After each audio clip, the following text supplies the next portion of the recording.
Olá, meu nome é João Fernando e eu sou professor da disciplina Responsabilidade Civil ligada ao Direito Civil. Em outros vídeos, já falei de elementos, pressupostos básicos da responsabilidade civil: a ação ou omissão, o nexo de causalidade, a culpa, que só existe na responsabilidade subjetiva e para alguns autores é elemento acidental e não essencial, e o dano. E hoje eu decidi falar de um tema bem recorrente: o dano moral. O dano moral no Código Civil é previsto no artigo 186 inicialmente. Para entender o dano moral e esse artigo, é importante ter em mente que o dano moral se dá por ação ou omissão voluntária, e aí podemos falar em dano moral por ato que configura dolo. Também se dá nos casos de culpa, negligência, imprudência, ou seja, a culpa estrito sensu. Tem como base a violação ou causa de dano a outra pessoa. O dano moral não era previsto no Código Civil anterior, que falava apenas em danos materiais. O dano moral pode ser acumulado com danos materiais, com danos estéticos, e o dano material decorre de um ato ilícito. Embora direito e moral não se confundam, o dano moral ele representa a busca de uma eticidade nas relações jurídicas. Lembrando que um dos paradigmas para a fixação do novo Código Civil é a eticidade.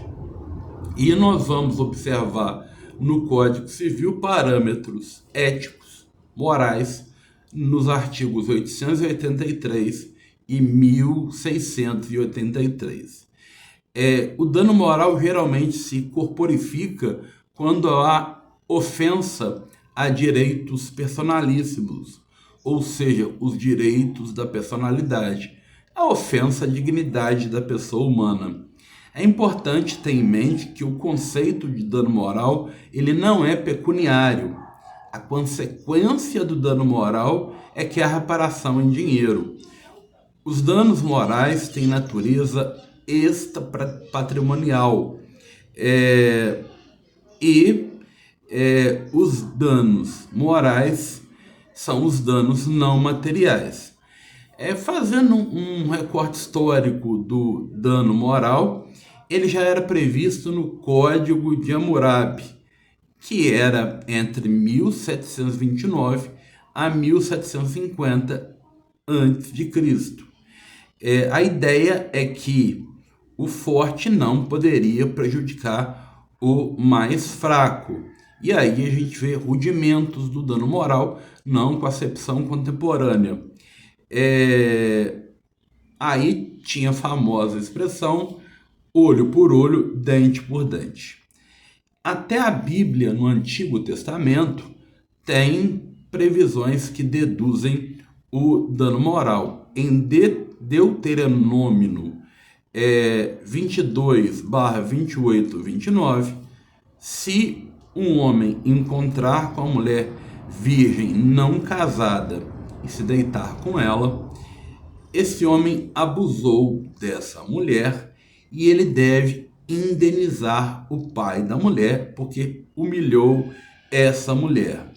No direito romano, tem uma máxima do Ulpiano que é da justiça distributiva, dar a cada um o que é seu, ou seja, viver honestamente, não lesar outrem. Também existe a previsão de que a vida honesta, a fama honesta é um patrimônio. No Código Civil brasileiro, no direito Civil contemporâneo, o dano moral também tem respaldo no artigo 927 do Código Civil. A doutrina vai dizer que existe o dano moral direto e o indireto. O dano moral direto é a lesão a direito extrapatrimonial de alguém. O indireto diz respeito a um dano de modo reflexo, um prejuízo na esfera patrimonial. Ele ocorre, por exemplo, se em um furto é retirado de uma pessoa bem de grande valor afetivo. Ele também vai ocorrer se houver a submissão a rebaixamento de função de uma pessoa de modo ilícito. E o dano indireto, segundo parte da doutrina, é diferente do dano em ricochete. Até porque o dano em ricochete ele ocorre quando há violação ao sujeito em função de um dano que pode ser material ou moral, de que foi vítima outro indivíduo ligado a ele. Não existe essa previsão no dano indireto. A reparabilidade, do dano moral, ela inicialmente tem previsão no artigo 5º, incisos 5 e 10 da Constituição Federal. Mas há doutrinadores que questionam a validade do dano moral. Alguns dizem que é impossível saber o quanto tempo o dano moral perturba, mas há quem defenda o dano moral ao argumento de que, em certos casos, um dano moral pode perdurar a vida toda. E, do ponto de vista médico e psíquico, não é possível delimitar a duração de um dano moral. Além disso, o dano moral possui dificuldades de prova de sua existência, uma crítica ao dano moral. Isso é rebatido pela ideia de que a mera dificuldade de ordem probatória não impede o ressarcimento do dano. E aí cabe utilizar preceitos como razoabilidade e proporcionalidade. E que, em alguns casos, o dano moral nasce de uma presunção iuris tantum, como, por exemplo, os danos morais vinculados a parentesco ou amizade. Outra crítica ao dano moral é no sentido de que é difícil definir a legitimidade de quem sofre o dano moral. E quem rebate esse argumento alega que o dano moral é fixado com base na presunção do homem médio. Existe a discricionariedade do juiz, sem critérios necessariamente objetivos, de fixar a pecúnia para a reparação do dano moral. O dano moral ele não exige uma equação matemática para ser identificado. Há também uma crítica que diz que o dano moral é impassível de rigorosa avaliação em direito. E o que é alegado em rebate a tal crítica é que o dano moral não tem preço.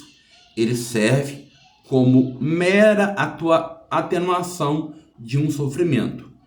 Na verdade, é mais imoral do que compensar uma dor com direito deixar o tutelado sem proteção legal, deixar o vitimado sem proteção legal e permitir que o causador de um dano cometa outros danos com outras pessoas.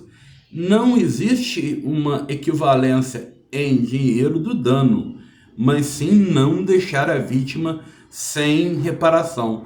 A gente não pode dizer que existe uma venda, uma comercialização do dano moral, mas sim uma mera atenuação da dor, do sofrimento, não podendo ser descartado o efeito psicológico de um dano. Essa ligação de que o dano moral é a ditadura do judiciário deve ser rebatida com o fato de que o direito já prevê cláusulas gerais e conceitos indeterminados que permitem o dano moral e que a lei, embora busque efetividade, não tem a mesma mobilidade da jurisprudência. E o arbítrio do juiz, ele é inevitável. Temos a ideia do acesso à justiça no artigo 5º, inciso 35 da Constituição Federal, mas as decisões do juiz são passíveis de recurso. A ideia de uma impossibilidade jurídica de reparação, para alguns autores, deve ser rebatida porque é uma objeção risível aos danos morais. Até porque em vários países a legislação prevê os danos morais. E os danos morais não são concedidos em caso de veleidades, meros aborrecimentos. Então não vai ser qualquer melindre que vai gerar danos morais. E é preciso lembrar que com os danos morais não existe, em regra, a reparação com reposição natural de certos danos. Isso muitas vezes é impossível, especialmente na lesão a danos extrapatrimoniais. Não existe, na maioria dos casos, a reposição ao status quo ante. Há uma discussão se o dano moral constitui uma pena. Existem autores, Maria Celina Bodan de Moraes, que diz que o dano moral não é um castigo, e isso é típico do direito penal. Então, o dano moral teria natureza compensatória. Há, inclusive, autores que não gostam da expressão indenização, até porque o dano moral não é passível de mero ressarcimento em dinheiro. O prejuízo que é causado é um dano extrapatrimonial. Mas tem autores e tribunais que eventualmente admitem que o dano moral tenha caráter sancionatório ao reincidente, e há teorias ecléticas nos tribunais, na doutrina, que permitem que o dano moral tenha uma dupla função, ou seja, de compensação e multa civil. Eu paro por aqui.